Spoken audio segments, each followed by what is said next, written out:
여기서 애통도 지난주 우리가 살펴보았던 심령의 가난함과 마찬가지로 짝퉁 애통이 있어요.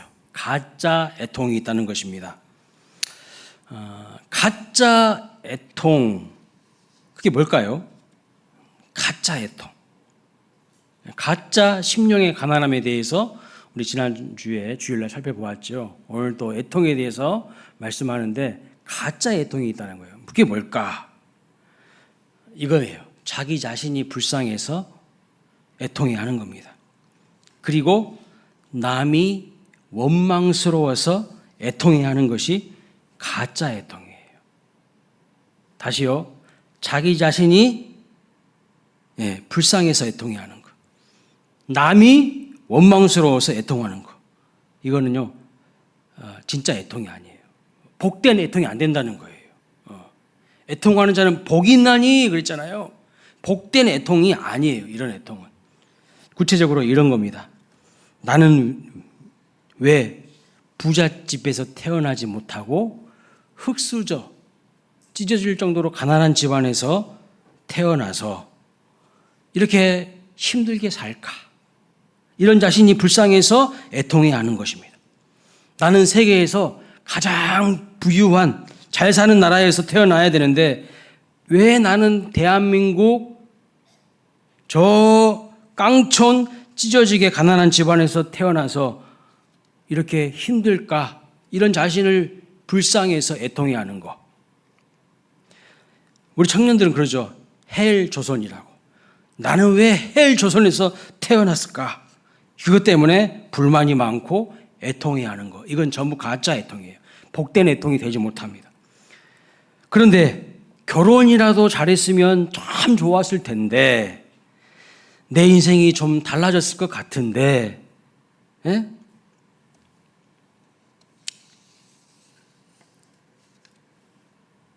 요즘 사람들이 하는 말이 있죠. 이생망이라고. 이번 생은 망했다. 결혼이라도 좀 잘했으면 좋았을 텐데 그 인간하고 결혼해가지고 못 살겠다고. 이처럼 자기 자신만 바라보면서 자기가 이 세상에서 제일 불쌍한 존재라고 여기는 거, 이것은요 자기 연민이에요. 자기 연민. 자기 연민이지 성경에서 말하는 진짜 애통이 아닙니다. 그런데 간혹 이런 분들이 교회에 와서 아주 기도를 할 때 눈물을 흘리고 기도하는 모습이 가끔씩 있어요. 보게 됩니다. 그런데 그 모습을 보고 계신 옆에 계신 분들이 때로는 오해를 합니다. 와, 기도하면서 눈물을 흘리네? 진짜 믿음이 좋다. 응? 아주 그냥 믿음이 좋다고 오해를 합니다. 믿음이 좋은 게 아니에요. 그저 자기 자신을 불쌍히 여기면서 애통해하는 것인데 그것이 믿음이 좋다고 오해해요. 사실 믿음이 좋아서 우는 것이 아니라 본인이 본인을 못 견뎌서 본인이 힘들어서 우는 것입니다. 결국 이런 분들은 교회에 나와서 가끔씩 기도할 수 있어요. 기도하기도 하고 새벽에도 나와서 울면서 기도하지만 한 며칠 지나면요 기도의 자리에서 안 보여요. 없어요.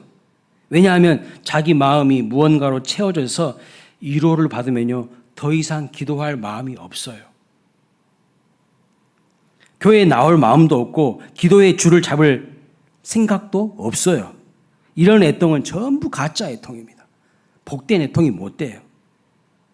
이런 애통은요 자기 마음에 초점이 맞추어져 있는 자기중심적인 애통이에요. 이런 애통은요 자기가 누군가에게 원통함이 배어 있어서 애통하는 것입니다. 그래서 그 사람만 생각하면요 원통하는 거예요. 누군가 자기에게 상처를 주면 그냥 그것이 너무 그냥 힘든 거예요. 그래서 그 사람만 생각하면 속상하고 힘들어서 그 원통함이 자기 영혼에 배어 있는 그런 애통입니다. 그러나 이런 애통을 가리켜서 예수님이 복되다 하신 것이 전혀 아니죠. 이런 애통은 다시 말씀드리지만 자기중심적인 가짜 애통입니다. 가짜 애통. 여러분 악어의 눈물 아시죠? 악어의 눈물. 악어도 눈물을 흘린대요. 그 눈물이 진정성 있는 진짜 눈물일까요? 가짜 눈물을 가리켜서 악어의 눈물이라고 하는 거예요. 성경의 대표적인 이 자기중심적인 가짜 애통, 복되지 못한 애통의 사례가 민수기 14장에서 나타납니다. 민수기 14장에 보면 가나안 입성을 앞두고 12명의 정탐꾼들을 가나안 땅에 딱 먼저 보냅니다. 그런데 10명의 정탐꾼들이 갔다 와서 어떻게 보고합니까? 우리는 가나안 땅에 사는 그 거인 족속 아낙 작손에 비하면 메뚜기 같다는 겁니다. 그 거인 자손들에 비하면 너무 작고 보잘것없고 약하다는 것입니다. 이러한 보고를 들은 이스라엘 백성들이 어떻게 반응을 했을까요? 그들의 반응이 뭐였습니까? 민수기 14장 1절 말씀을 보세요. 온 회중이 소리를 높여 부르짖으며 백성이 밤새도록 통곡하였더라. 이게 진짜 애통일까요? 이게 복된 애통일까요? 집단이, 온 백성이, 그것도 밤새 내내 밤이 샐 정도로 계속해서 온 회중이 애통했다는 거예요. 통곡했다는 거예요. 이게 가짜 애통, 복되지 못한 애통의 대표적인 사례입니다. 밤새도록 통곡하며 애통했지만 이런 애통은요, 하나님 앞에서 받아들여지지 않는 가짜예요. 가짜 애통이에요. 복된 애통이 아닙니다. 왜요? 이런 애통은 바른 믿음에 근거한 애통이 아닙니다. 하나님의 약속에 근거한 애통이 아니라 그저 상황을 바라보면서 해석하는 거예요. 하나님을 바라보지 못하고 불신과 의심에서 비롯된 슬픔이었습니다. 이런 애통은요, 그저 자기 연민이고 이것은 결국 그들을 인도한 누구를 원망하게 됩니까? 하나님을 대신한 모세와 아론을 원망하게 됩니다. 그래서 다시 애굽으로 돌아가자고 삶의 퇴행이 일어나는 것을 볼 수 있어요. 그러면 오늘 본문에서 말씀하신 애통은 과연 무슨 애통일까요? 어떤 애통을 하나님이 복되다고, 예수님이 복되다고 하신 것일까요? 헬라어 언어를 살펴보니까 펜데오라는 단어를 사용하고 있습니다. 이 펜데오라는 슬픔은요, 세 가지 의미가 있어요. 첫째, 가장 사랑하는 존재를 잃었을 때처럼 마음 깊은 곳에서 우러나오는 그런 애절한 통곡과 애도를 말하는 것입니다. 예를 들면 이런 거예요. 야곱이 자기 사랑하는 아들 요셉을 잃어버렸을 때, 요셉이 죽은 줄로 알고 야곱이요, 슬퍼하며 애통합니다.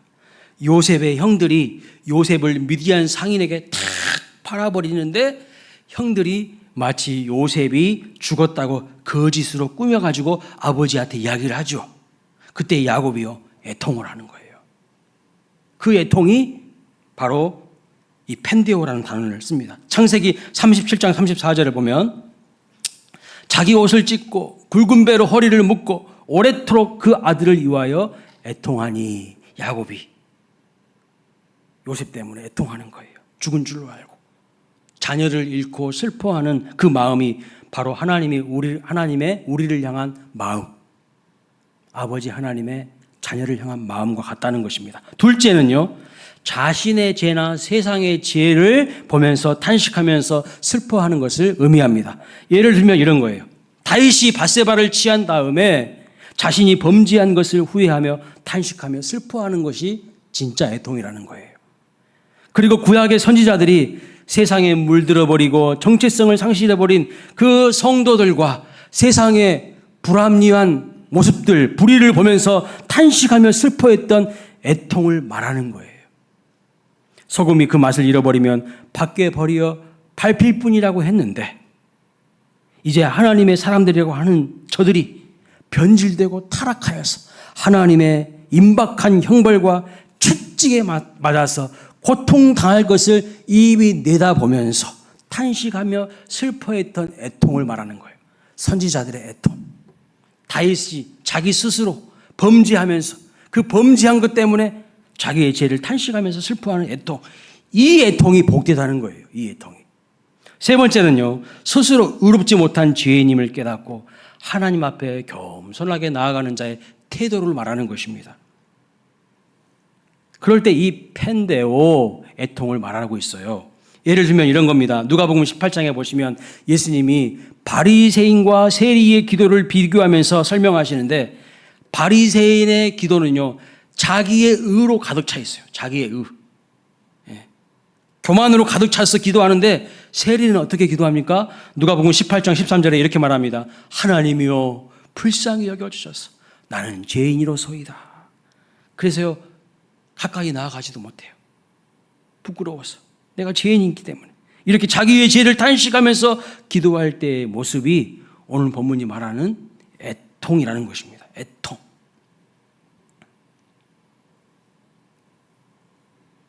가짜 애통. 악어의 눈물을 흘리지 마시고 진짜 내 죄를 보면서 가슴 아파하는 애통이 있을 때 그 하나님의 복주심과 위로가 있다는 것을 믿으시기 바랍니다. 유진 피터슨 목사님이 쓰신 메시지 성경은요, 오늘 본문을 이렇게 번역을 했어요. 가장 소중한 것을 잃었다고 느끼는 너희는 복이 있다. 그때에야 너희는 가장 소중한 분의 품에 안길 수 있으니까. 그렇습니다. 여러분, 우리는 가장 소중한 것을 잃어버릴 때가 있어요. 하지만 그게 복이라고 합니다. 왜요? 가장 소중한 것을 잊어버렸지만 가장 소중한 분을 그것을 통해서 얻게 될 수 있다는 것이죠. 그런데 여러분, 반전이 일어나려면 필요한 것이 있어요. 가장 소중한 것을 잃었지만 가장 소중한 분이신 하나님의 품에 안길 수 있게 되는데, 그 사이에는 반전이 있어야 되는데, 그것이 뭐냐면 애통하는 눈물이 있어야 돼요. 애통하는 눈물. 그냥 가장 소중한 것을 나는 잃었어. 자동으로 알아서 그냥 가장 소중한 분이 나한테 와서 위로해 준 게 아니에요. 애통하는 마음이 있어야 된다는 거예요. 애통하는 눈물이 있어야 된다는 거예요. 그래서 눈물은 가장 소중한 것을 잃어버린 자에게 가장 소중한 분을 소개해 주는 힘이 있어요. 6월 3일 선거날 제가 신방을 갔습니다. 사전투표를 다 했기 때문에 신방을 갔는데, 그 가정에는 어린 아기가 있었어요. 그런데 자꾸 우는 겁니다. 그런데 여러분, 막 울다가도 엄마가 가서 아이를 품에 안아주면요, 그 울음이 다 그쳐요. 신기하죠? 그 아이의 울음에 엄마도 피곤하고 엄마도 몸이 불편하지만 그 불편한 몸을 이기고 아이를 다 안아주면서 아이의 몸을 또다 이렇게 해주니까요, 울음이 그치고 고요하게 잠자는 것을 보았습니다. 여러분, 이처럼 애통은요, 우리에게 가장 소중한 분의 품에 안기는 복을 가져다 주는 힘이 있어요. 그런데 문제는 뭐냐면 오늘 이 시대를 살아가는 우리들이 애통하지 않는다는 거죠. 애통이 하지 않는다는 거. 현대인들의 문제가 뭡니까? 울지 않는다는 것입니다. 그러면 기뻐하는가? 기뻐하지도 않아요. 울지도 않고 기뻐하지도 않아. 감정이요, 다 메마른 사람들. 기쁜 일이 있으면 웃고 함께 기뻐해주고 축하해 줘야 되는데, 기쁜 일이 있어도 기뻐하지 않고 축하하지도 않습니다. 오히려 다른 사람에게 기쁜 일이 있으면요, 배 아파하고 시기 질투합니다. 슬픈 일이 있어도 울지 않습니다. 남의 슬픔에도 공감하지 못합니다. 세월호 사건이 있을 때에 여러분, 승객들을 속이고 제일 먼저 배에서 탈출한 사람이 누굽니까? 선장이었어요. 그렇죠? 배에서 생지옥이 일어날 것이 뻔히 내다 보이는데도 남의 불행에는 아랑곳 하지 않고 자기의 행복을 찾겠다고 먼저 탈출합니다. 그 선장은요, 배를 항해하는 탁월한 기술을 가졌을지 모르지만 사람을 불쌍히 여기며 애통해하는 능력이 없는 사람이에요. 그렇죠? 이런 사람을 가리켜서 감정장애자라고 합니다. 감정장애자. 여러분, 대한민국 최초의 시각장애인 박사이자 미국 백악관에서 정책 차관보를 역임한 강영우 박사라는 분이 있어요. 신실한 크리스찬입니다. 시각장애인이에요. 근데 미국에 유학 가가지고 미국에서 그 어려운 박사학위도 받았어요. 그리고 그 하나님 그를 높여주시는데요, 미국 백악관에서 일합니다. 근데 이분이 얼마나 훌륭한 분인가. 아들과 함께 25만 달러를 모아서 기부를 해요. 자기도 지금 장애인인데 앞이 안 보이는데. 여러분, 누가 과연 장애인일까요? 멀쩡한 눈을 가지고 있지만 마음이 고장난 이 선장이 장애인이 아닐까요? 주님이 이러한 매정한 사람들을 보시면서 하신 말씀이 있어요. 하나님을 형식적으로 믿어서 마음이 메마른 그 당시 종교인들, 바리새인들, 서기관들을 가르쳐서 주님이 뭐라고 말씀하셨는가? 누가복음 7장 32절 이렇게 말합니다. 피리를 불어도 너희는 춤추지 않고 우리가 곡하여도 너희가 울지 아니한도다. 여러분, 과연 무능이 무엇일까요? 공감 능력의 부재이고 눈물이 메마른 것입니다. 사실 여러분, 지적인 무능이나 경제적인 무능보다 더 무서운 것은 이 감정적인 무능, 공감의 부재예요. 왜냐하면 이 경제적인 무능은 자기 고생이지만 감정적인 무능은요, 다른 사람을요, 죽일 수도 있기 때문이에요. 다른 사람의 아픔을 공감하지 못해요. 다른 사람의 아픔과 고통을 느끼지 못하는 것은 심각한 겁니다. 그런 점에서 오늘 우리 자신을 점검해야 됩니다. 나는 과연 하나님의 은혜를 노래하고 춤추는 사람인가? 나는 과연 다른 사람의 아픔에 대해서 이해하고 공감하는 사람인가? 혹여 나는 냉혈 인간은 아닌가? 혹여 나는 목석 인간으로 살았진 않았는가? 예배 시간에 찬양하라고 하면요, 입도 뻥끗하지 않습니다. 그런데 야구장 가가지고는 목에 막 힘을 빗줄이 올라와요. 막 소리쳐요. 그 야구를 예배하는 거예요, 그 사람은. 요즘에요, 장례식에 가도 눈물을 흘리는 사람들이 별로 없어요. 제가 장례식 엄청 많이 다녀봐서 알아요. 눈물 흘리는 사람이 없어요. 물론 우리는 천국을 믿고 부활을 믿는 사람이기 때문에 세상에 믿지 않는 자들이 느끼는 그 절망감에 빠질 필요 없어요. 죽어도 다시 사는 영원한 존재이기 때문에. 하지만 사랑하는 사람을 떠나 보내야 하는데 인간다운 슬픔은 있어야 되는 거 아닙니까? 인간다운 슬픔. 그런데 제가 장례식장을 너무 많이 가보니까 우리 성도님들 뭐 장례식장만 가는 게 아니라 우리 목사님들, 부모님, 뭐 친인척들 돌아가신다고 소식 오면 그때도 가잖아요. 많은 사람들 장례식장을 가보니까요, 장례식장에서 죽은 고인을 슬퍼하고 애도하기는커녕 화한 자랑하고 있어요. 예? 화한 화한 자랑하고 있고요. 조의금 숫자에 더 민감한 것을 볼 수 있어요. 지금까지 눈물이, 애통이 복을 가져오는 힘이 될 수 있다고 말씀했는데 여전히 우리는 잘 이해가 안 되고 애통하는 것이 어찌 복이 될 수 있느냐고 반문할 수 있을 것 같습니다. 어떻게 기뻐할 수 있는가? 어떻게 기뻐할 수 있는가? 고통은 고통이고 애통은 애통이지.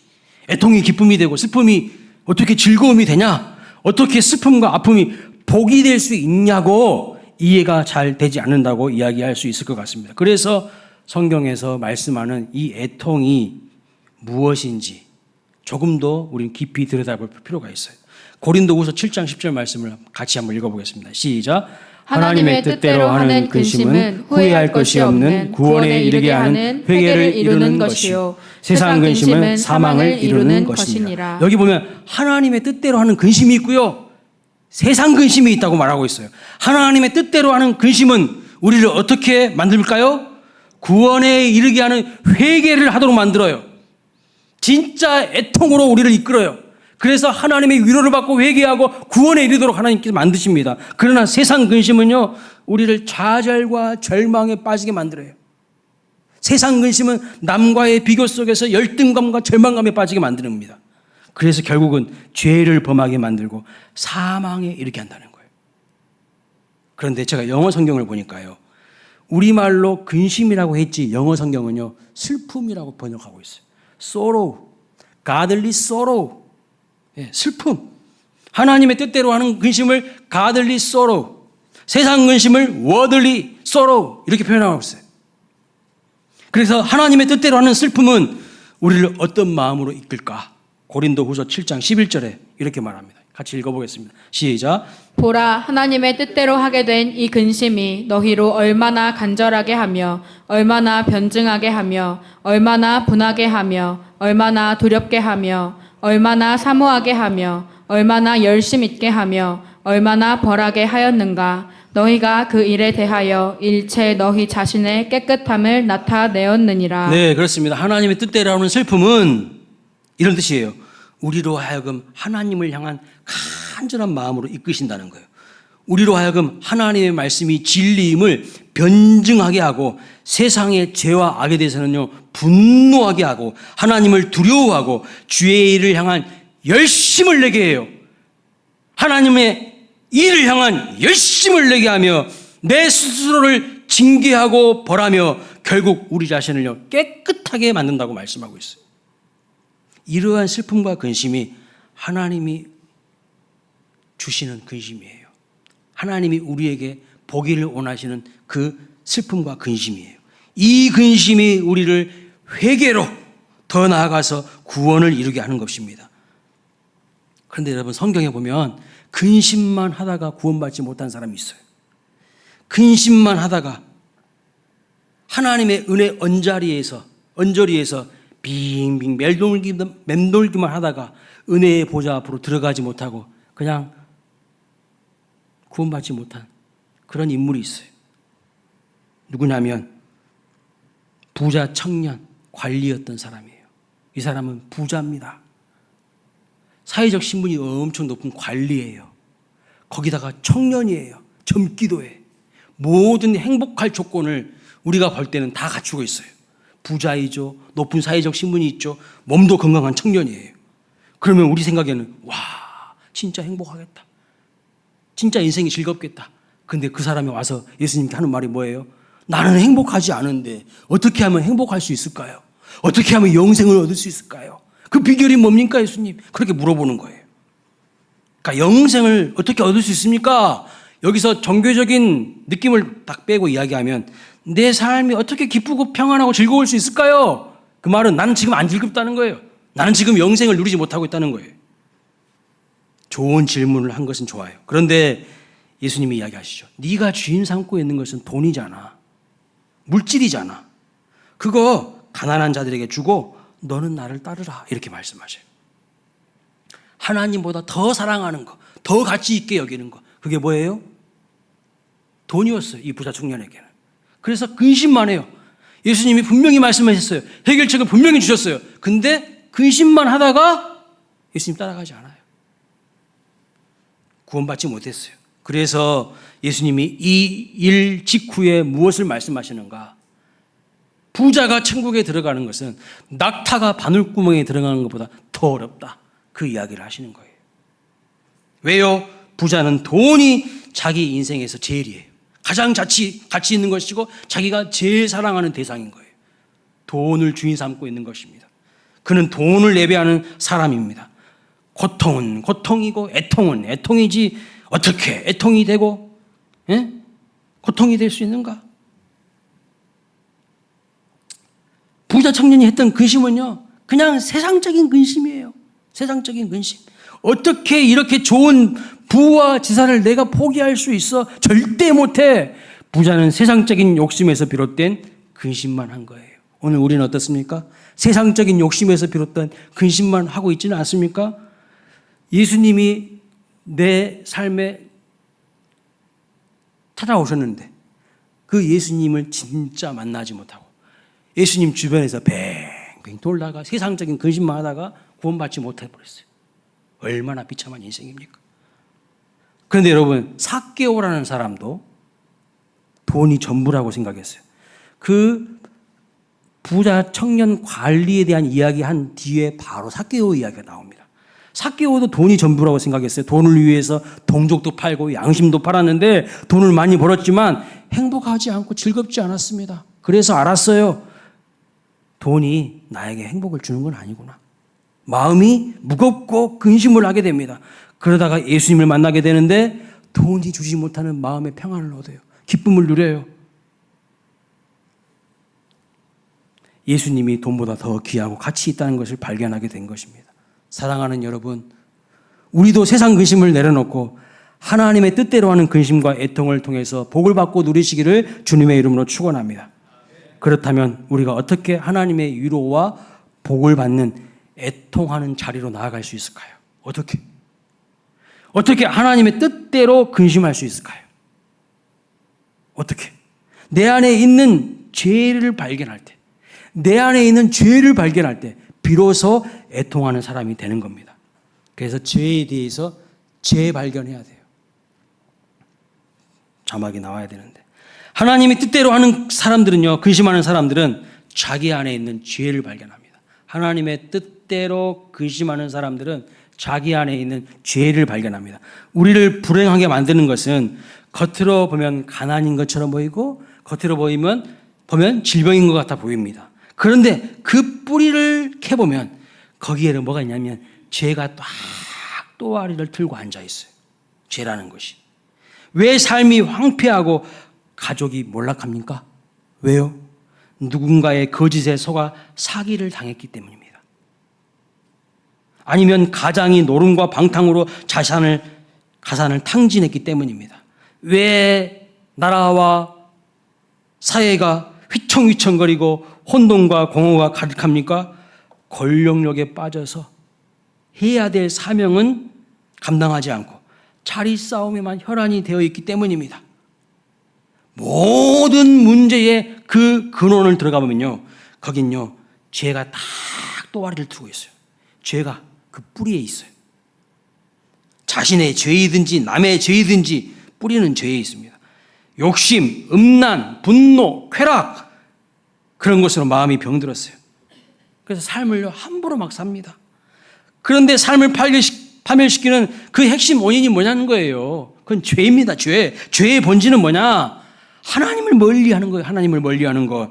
하나님을 자기 마음의 중심에 모시지 않고 하나님으로부터 멀어지려고 하는 것입니다. 그런데 많은 사람들은 이 죄를 정직하게 대면하지 않아요. 자기의 죄를 직면하기를 꺼려야 합니다. 심각하게 생각하지 않습니다. 오히려 뭐라고 이야기하냐?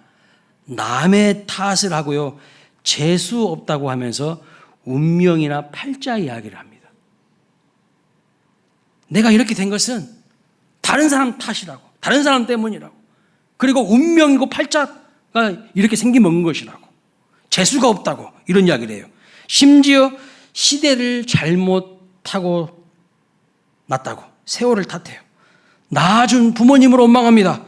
그러는 사이 자기 죄는 하나도 없고요, 모두 남의 탓으로 책임 전가해요. 자기 잘못은 하나도 이야기하지 않아요. 자기는 아주 좋은 사람이냐 이야기하면서 남은요 사정없이 깎아내려요. 아주 못된 죄악의 습성이죠. 이런 사람들의 가정과 집단은요 결코 회복되기 어렵습니다. 어려워요. 여전히 혼돈이고 어둠 가운데 있는 거예요.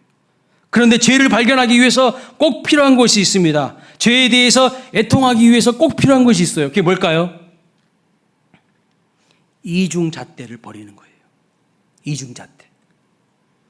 나와 남에게 다른 잣대를 들이대는 것. 흔한 말로 이겁니다.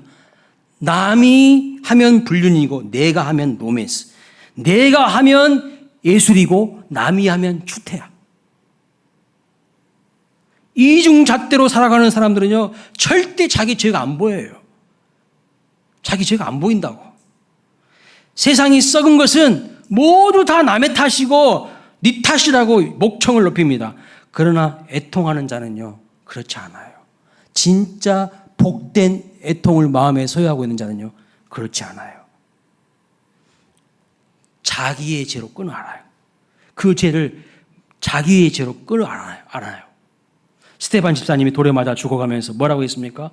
사도행전 7장 20절에 이렇게 말합니다. 주여 이 죄를 저들에게 돌리지 마옵소서. 저놈들이 문제예요. 주님 싹 다 죽여주세요. 그런 게 아니에요. 저들에게 돌리지 말라더라고. 이게 스데반 집사님의 애통하는 기도예요. 민족의 죄를 마치 나의 죄처럼 아파하며 슬퍼합니다. 에레미야 선지자가요 자기 민족이 하나님 버리고 백성들의 삶이 망가질 때 하염없이 울면서 기도했어요. 예수님도 누가복음 23장 28절에 이렇게 말씀하셨습니다.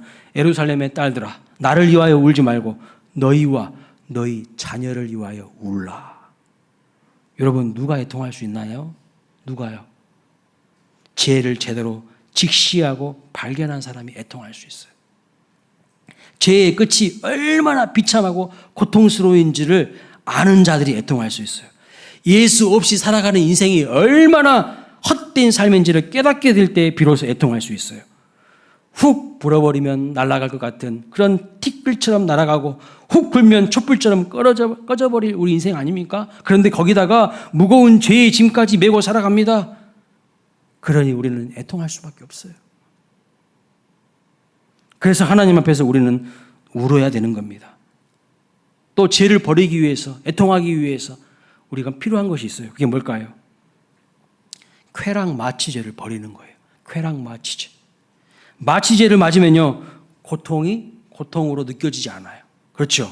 죄가 죄로 느껴지지 않아요. 그래서 죄를 지어도 막 더욱 담대해집니다. 대담해집니다. 이번 주에 뉴스를 보니까 또 10대 청소년들이 친구를 집단으로 구타하고 또 성추행했다는 뉴스를 봤어요. 친구들한테 폭력을 써서 돈 뺏는 것을 죄로 보지 못하고 재미로 봐요. 재미로. 남의 고통을 자기의 쾌락으로 느끼는 겁니다. 이 뭐예요? 쾌락 마취제를 맞은 거예요. 쾌락 마취제. 어떤 여성은요, 명품백과 화장품 1억 원어치를 사느라 위조 지폐를 만들었다가 걸린 적도 있어요. 뉴스에 나온 내용입니다. 쾌락 마취제에 중독된 것이죠. 최근 국회에서 여러분 특검법이 통과되었어요. 뭐 3가지 통과됐다고 하더라고요. 앞으로 뉴스를 통해서 권력이라는 마취제에 중독되어서 죄에 둔감해지고 도덕적 감각, 영적 감각이 다 망가진 정치인들을 여러분들은 똑똑하게 보게 될 것입니다. 권력에 중독되어서 마취제 맞은 사람들 보게 될 거예요. 죄가 안 보이면요, 눈물이 사라지고 애통은 자취를 감춰요. 자취를 감춥니다. 결국 쇠고랑 차고 무너진 인생을 살게 됩니다. 그러니 무슨 위로를 받고 무슨 천국을 누릴 수가 있겠습니까? 스위스의 라브리 공동체를 만들었던 프란시스 셰퍼라는 철학자이고 신학자이며 작가가 있어요. 아주 탁월하신 분입니다. 이분이 암으로 병든 몸을 이끌고 미국을 돌아다니면서 강의를 했습니다. 이런 내용을 이야기했어요. 같이 읽어보겠습니다. 시작. 여러분, 행복을 삶의 목표로 삼지 마십시오. 그것은 불신자들이 구하는 겁니다. 성도의 구할 것은 거룩입니다. 미국 성도의 문제는 행복을 구하지만 거룩은 구하지 않는 것입니다. 그렇습니다. 그런데 이것이 미국 성도들만의 문제일까요? 오늘 우리의 문제는 아닙니까? 우리도 세상에 물들어 애통하기보다는 값싼 행복, 세상적인 쾌락만을 추구하고 있는 것은 아닌지를 점검해 보시기 바랍니다. 영어로 행복이 뭐냐면요, 해피니스예요. 해피니스. 자막이요. 그런데 그 행복은요, 해픈, 우연이라는 말에서 왔어요. 우연. 우연히 발생하는 사건. 즉 우연히 출세하고 우연히 돈 버는 행복. 그것이 세상의 행복이에요. 성도는요, 그런 행복을 구하는 사람이 아닙니다. 성도가 구할 것은 뭐냐면요, 블레싱이에요. 똑같은 복인데 해피니스와 블레싱은 달라요. 이 블레싱은 어디에서 왔는가? 블리드라는 단어에서 왔어요. 피 흘림이라는 단어에서 왔습니다. 피 흘림 없이 복이 없어요. 애통함 없이 복이 없어요. 무슨 말이냐? 복을 구하려면 주님의 십자가 앞에 머물러야 한다는 거예요. 내 죄를 붙들고 내 죄를 직면하며 주님의 십자가 앞에 머물러야 비로소 하나님이 주시는 은혜와 복이 나에게 흘러오기 시작하는 겁니다. 하나님의 뜻을 따르지 않는 고집불통의 내 죄를 직면하면서 십자가를 붙들고 애통해야 된다는 것입니다. 그럴 때 하늘의 위로가 찾아와요. 너희가 위로를 받을 것이며 그랬잖아요. 오늘 본문에 보니까 여기 위로는 무슨 뜻인가? 파라칼레오 이런 말입니다. 파라라는 뜻은 옆에서, 곁에서 이런 뜻입니다. 칼레오, 부르다 이런 거예요. 하나님이 애통하는 사람을 옆에 불러주신다는 거예요. 가까이 곁에 불러주신 복이 있다는 겁니다. 하나님이 그 사람을 가까이 곁에 불러서 말씀하시는 것이 위로예요. 다시 말씀드리면 애통하는 자에게 하나님이 만나주신다는 거예요. 위로해 주신다는 거예요. 하나님 여러분 어디 계실까요? 하나님 어디 계실까요? 이사야 57장 15절 말씀 보세요. 내가 높고 거룩한 곳에 있으며 또한 통회하고 마음이 겸손한 자와 함께 있나니. 마음이 통회하고 겸손하고 심령이 가난한 자와 하나님 함께 하신다고 말씀하고 있어요. 통회하는 자, 애통이 하는 겸손한 사람 옆에 하나님이 계신다는 거예요. 시편 34편 18절에 이렇게 말합니다. 여호와는 마음이 상한 자를 가까이 하시고 중심으로 통회하는 자를 구원하시는도다. 하나님은 애통하며 통회하는 자를 가까이 하시면서 그들에게 복을 주시고 위로를 주시는 분이십니다. 사랑하는 여러분, 울어야 산다는 거예요. 울어야 살아요. 울어야 복이 됩니다. 우리 믿음의 선배들이요, 울면서 씨를 뿌렸어요. 6월은요, 순교자 기념주일이 있어요. 6월 22일. 호국 보훈의 달입니다. 믿음의 선배들, 신앙의 선배들이요, 이 땅을 위해서요, 목숨 바쳐서 피 흘려서 복음화시켰어요. 기도했습니다.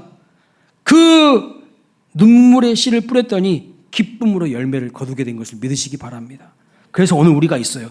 애통의 열매입니다. 애통의 열매예요. 여러분 이 사진 보신 적 있으세요? 저는 저 사진만 보면 가슴이 좀 먹먹해져요. 아, 우리 믿음의 선배님들은 저렇게 아기를 뒤에다가 등에 업고서라도 무릎 꿇고 기도했어요. 무슨 일이 있어도 기도하는 자리를 사수했어요.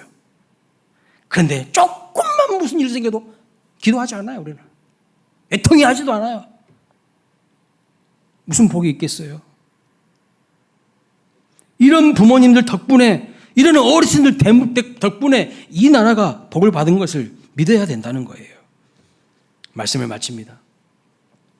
노무현 대통령이 사망한 후에 그를 따르던 한 정치인이 이런 말을 했어요. 우리는 버림받은 패족입니다. 노무현 대통령을 따르던 정치인이 이런 말을 했어요. 우리는 버림받은 패족이라고. 정치적으로 버림받고 몰락한 세력이라는 뜻입니다. 그들의 실패를요, 깨끗하게 인정하고 엎드린 거예요. 그런데 여러분, 요즘 정치인들 보세요. 잘못을 해도 부끄러운 줄 몰라요. 애통이 합니까? 애통이 하지 않아요. 부끄러운 줄 몰라요. 국민들 우습게 여깁니다. 국민들을 우습게 여겨요. 완전히 패족이에요, 패족. 우리는 패족입니다. 고백하며 엎드리는 사람 있던가요? 없어요. 눈물의 반성이 없어요. 근데 여러분, 그 모습을 보면서, 그런 뉴스들을 보면서 그게 과연 정치인들만의 문제일까? 우리는 어떻습니까? 우리는 어떻습니까? 하나님 앞에서 엎드리며 하나님 나는 죄인입니다. 패족이라는 게 뭐예요? 죄인이라는 뜻이지. 하나님 앞에서 패족이라고 엎드려 웁니까? 아니잖아요. 가장 소중한 것을 잃어버렸다고 애통이 합니까? 그렇지 않잖아요. 그게 문제라는 거예요. 가정이 다 황폐해지고 있습니다. 자녀들이 다 무너지고 있어요. 청년들은 직장이 없고 결혼을 못하고 미래가 불투명해요. 나라의 경제가 위기입니다. 툭하면 이혼을 하고요. 우상숭배와 술과 쾌락과 도박과 게임 중독과 주술과 무당과 점집이 성행하고 있어요. 그러면서도 희낙낙거리고 살아갑니다. 경제는 어렵다는데 이런 막 무당 점집은 넘쳐나요. 술집에서 술 먹는 사람들은 왜 이렇게 많아요? 정신을 못 차린 거죠.